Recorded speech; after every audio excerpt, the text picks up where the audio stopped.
What's going on, ladies and gents? Dangerous here, bringing you guys today something that many people, and myself for a long time, thought stopped existing.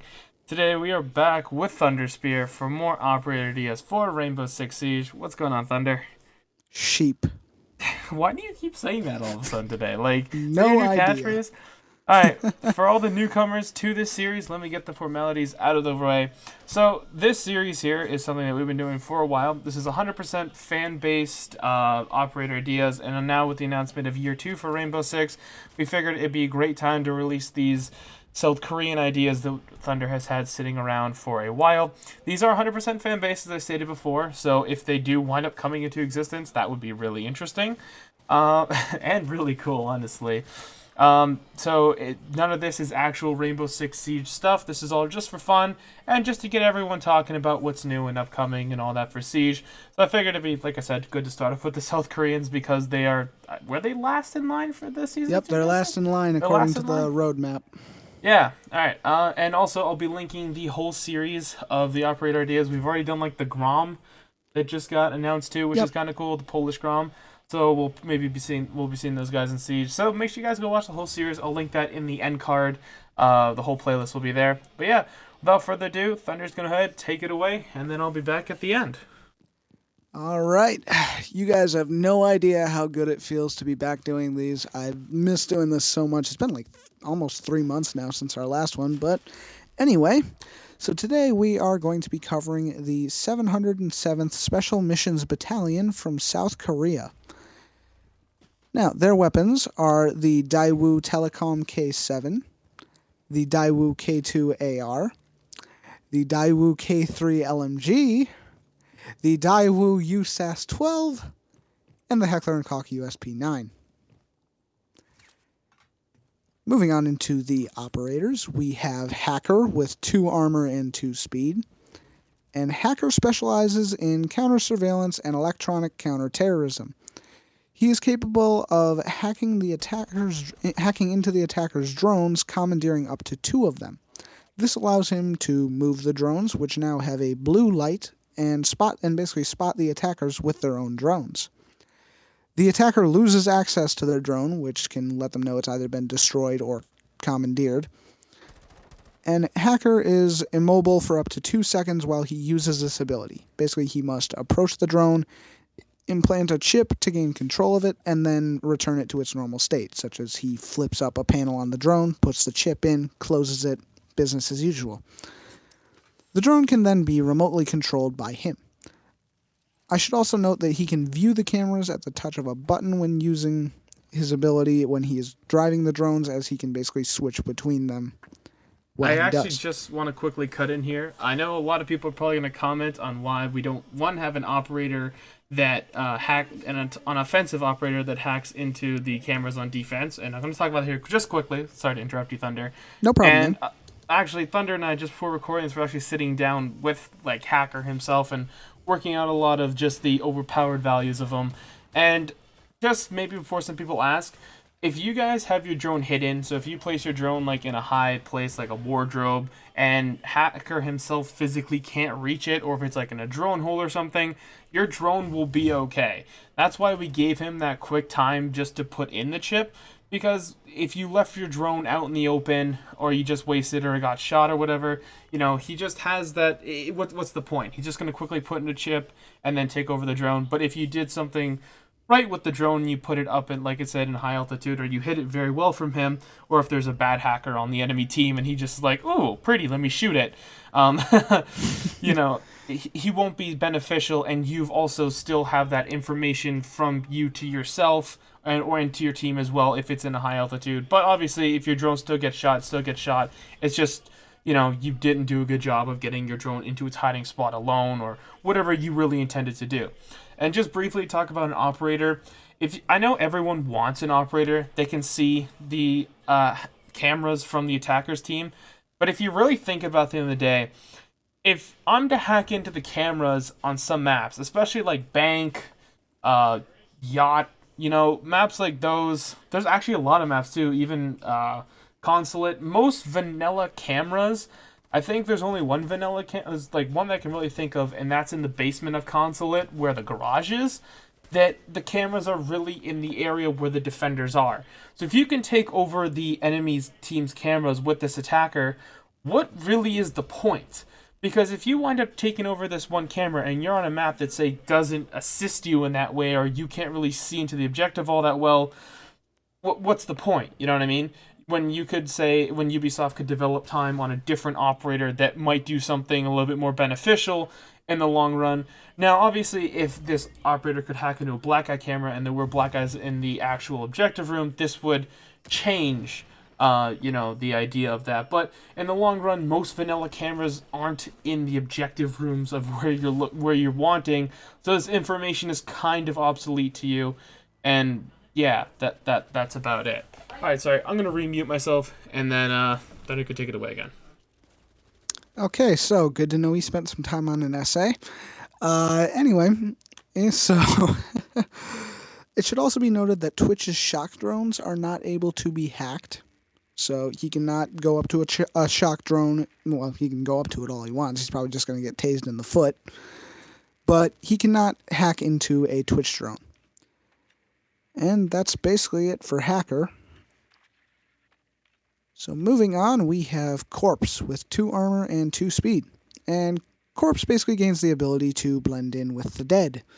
And when injured, such as when he takes damage from an enemy shooting him in like the shoulder or the foot, he can hit his gadget button and he'll basically play dead. He can look around a little bit, but not a whole lot, so he can't be like turning his full head and the attackers are just going to go, oh, that's normal. No, they're going to know something's up. So it's mainly just as though you're moving your eyes. He can use this ability only once, so you don't want to waste it. And he will appear dead in the kill feed, but his killer and the assisters, let's say you have multiple people who shot him, they won't be awarded points. This is how you can tell that he is faking. It's basically advised that anybody who comes across his body, give him a quick double tap in case he's just laying there trying to inconspicuously gain information. He's essentially undetectable while in this state, as his name does not appear, crosshair doesn't turn red, can't be spotted by drones, etc. However, he can stand up at any time to return to the fight by pressing his gadget button again. And this can make for a great deal of paranoia and even wasting some ammo, as you want to make sure this guy is actually dead. So you're probably going to shoot him a couple times if you see him. And he is a defender. Next up, we have Widow with 2 armor and 2 speed. And Widow is a vicious member of the team, and equipped with the Whispering Widow rifle, this weapon fires low-caliber rounds to suppress and harass the enemies, and the nearly non-existent recoil allows for quick and accurate follow-up shots. The integrated suppressor and semi-automatic fire of this weapon make it something to fear. And she also uses the... I forgot to finish typing the name of it, but basically it's the scientific name of the spitting spider. And what this drone does is it crawls along the ground, kind of like a spider, and when she wants to, she can detonate it, which will spread out a sticky substance over the area, and she will get points for any defenders that move through it. So, let's say you are defending a skyscraper or something, and you have a crucial choke point that the defenders, you've noticed in the past few rounds, they like to move through it. So your team can set up with their backs to it, but it's around the corner, and as soon as she gets points for the enemies moving through it, she can go, hey, there's somebody moving through the substance, and I can turn around and take out that person because I now know that they're slowed and moving through it. So this gives her kind of an ability to counter roamers and also just in general slow the enemy team down and allow her team to move in and take them out. And she is an attacker. Next up, and lastly, we have Front Runner with 2 armor and 2 speed. Front Runner has basically a special set of armor. Equipped with reactive plates, once this ability is activated, he gains substantial resiliency to ballistics, such as weapons and shooting attacks. And it essentially quadruples his ability to resist damage, as well as rendering headshots ineffective. Unlike our operator Tank for the NSG, he retains his mobility but is still vulnerable to traps, blades, and other gadgets. So if you run up and knife this guy, it's going to be just as effective. If he trips a Capcan trap, just as effective, Frostmat, etc. He's very effective as the lead man against enemies trying to get a quick spawn peek. And while this may seem OP, his armor's reactiveness decays fairly quickly. This means that if there is a peeker, he has the resistance to withstand their attacks, but now he's basically just a normal guy. It's advised that you use it immediately if you know they're going to likely be spawn peeking, as you can act as a decoy to draw the enemy's fire while surviving. Exact statistics for the ability is it's a 300% increase, so it boosts his armor up to 400, and then it decays at a rate of 30 per second. However, as he takes damage, that percentage of decay increases based on the caliber he was hit with. So Jaeger fire is a high caliber weapon, so that's going to decay. That's going to make it decay a lot faster than if he was shot by, say, Capcan's SMG. Headshots lower the armor boost by a full 100%, and if he is shot and over the amount of the boost, it'll essentially just drop his normal armor down to that.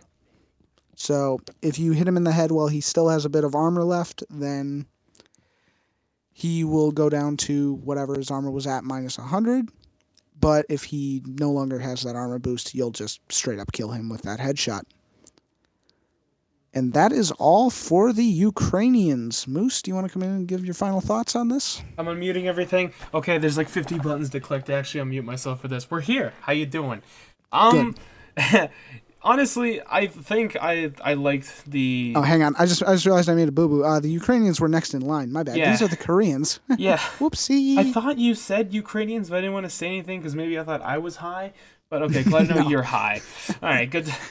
No, the South Koreans were fun. I have just to give you guys maybe like breaking the fourth wall here. Before Thunder and I record everything, we literally sit down and just his original ideas never make it through half the time because we're always reworking and trying to make the operators a little bit more complex. Like as I was talking earlier with Hacker, the original idea of Thunder was like, yeah, the guy just can remotely hack into any drone he wants. I'm like, are you high?